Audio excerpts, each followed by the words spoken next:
ওই ভিডিও চিত্রে কি আপনি যুবদলের কোনো একদম করে পরিচিত বা ছাত্র দলের স্বেচ্ছাসেবক দলের কাউকে আপনি দেখেছেন? তো আপনারা এখানে যুবদলের দায় করছেন কেন? আমরা তো দেশের একটি দায়িত্বশীল রাজনৈতিক দল। দেখুন, বিশ্বজিতের ঘটনার সাথে এই ঘটনার কোনো সাদৃশ্য আছে বলে আমি মনে করছি না। আপনারা গতকালকে বাংলাদেশে দুটো ঘটনা ঘটেছে। খুলনাতে একটি নৃশংস হত্যাকাণ্ড, গুলি করার পরে তাকে রক কেটে হত্যা করা হয়েছে এবং মসজিদে খুতবারত অবস্থায় একজন ইমামকে হামলা করা হয়েছে, নৃশংসভাবে তাকে রক্তাক্ত করা হয়েছে। আমি গতকালকে বাংলাদেশে অত্যন্ত দুঃখজনকভাবে এটাকে আমি তেমন প্রচার করতে দেখি নাই। মিটফোর্ডের ঘটনা কিন্তু বুধবারের ঘটনা।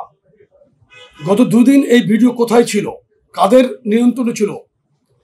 আমি আপনাদেরকে স্পষ্টভাবে বলতে চাই, পাথর মেরে যারা এই নৃশংসভাবে হত্যা করেছে, আমরা অবশ্যই এটার তীব্র নিন্দা জানাই। একজন সাধারণ মানুষ হিসেবে আমরাও ব্যথিত।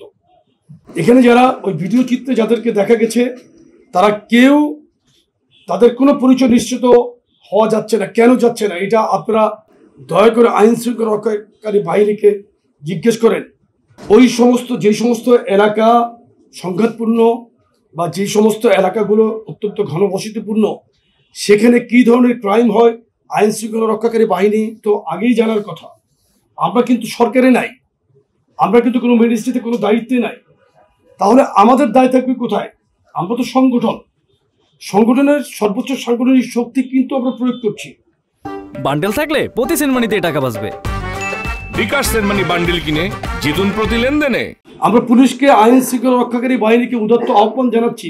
এর বাইরে আমাদের কি করার আছে আপনি যদি একটু বলে দিতেন, আমরা সেটা করবো ইনশাল্লাহ। আপনি একটু বলেন এর বাইরে আমরা কি করতে পারি? আমরা তো কোনো মব তৈরি করতে পারি না। আপনি কি বলেন যে যারা এখন মব তৈরি করছে তাদের মতো আমরা গিয়ে 5,000 লোক নিয়ে তারা ঘেরাও করে একটা মব তৈরি করি? এটা কি পসিবল? আমরা তো দেশের একটি দায়িত্বশীল রাজনৈতিক দল। গত 3 দিন আগে স্ট্র্যাটেজি অ্যান্ড পলিসি ফোরাম একটি রিপোর্ট করেছে যে আমাদের 4টি বিভাগীয় তারুণ্যের সমাবেশ আপনার 95.66 শতকরা 95.66 ভাগ লোক এটাকে ইতিবাচকভাবে মত দিয়েছে এবং বাংলাদেশের রাজনীতির গতিপথ পজিটিভলি নতুন ধাপে উন্নীত হয়েছে। এই ঘটনার পরেই দেখলাম যে এই ঘটনা বুধবারের গতকালকে এটা খুবই সূক্ষ্মভাবেই কোনো একটি জায়গা থেকে কোনো এজেন্ডা বাস্তবায়নের জন্য কি এটা গতকালকে এভাবে প্রচার করা হয়েছে কিনা সেটা আমি জানি না। সন্দেহ যাচ্ছে। কিন্তু আপনারা এখানে যুবদলের দায় করছেন কেন? পরিবার আজকে বলছে যে 3 জনকে আসামির তালিকা থেকে বাদ দিয়ে বাদীর মেয়ে আজকে বলেছে চ্যানেল 24-এ, আমরা দেখেছি ভিডিও ফুটেজটা, আপনারা দেখবেন যে ওখানে বলেছে নতুন 3 জনকে, নিরাপরাধ 3 জনকে এই মামলা আসামি করা হয়েছে। এটা কারা করলো?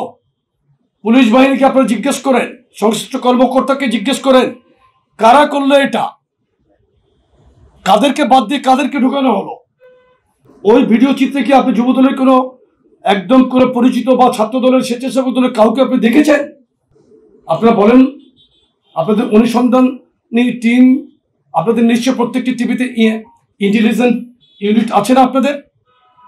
তাদেরকে জিজ্ঞেস করে আপনারা জানান আমাদেরকে যে কারা দায়িত্ব নিয়ে এই কাজটি করেছে। আমরা মামলার আসামি হিসেবে আমরা বহিষ্কার করেছি, আমাদের সাংগঠনিক অনৈতিক কাজের সাথে সম্পৃক্ততা পেলে বা আমরা নাম আসার কারণে বহিষ্কার করেছি।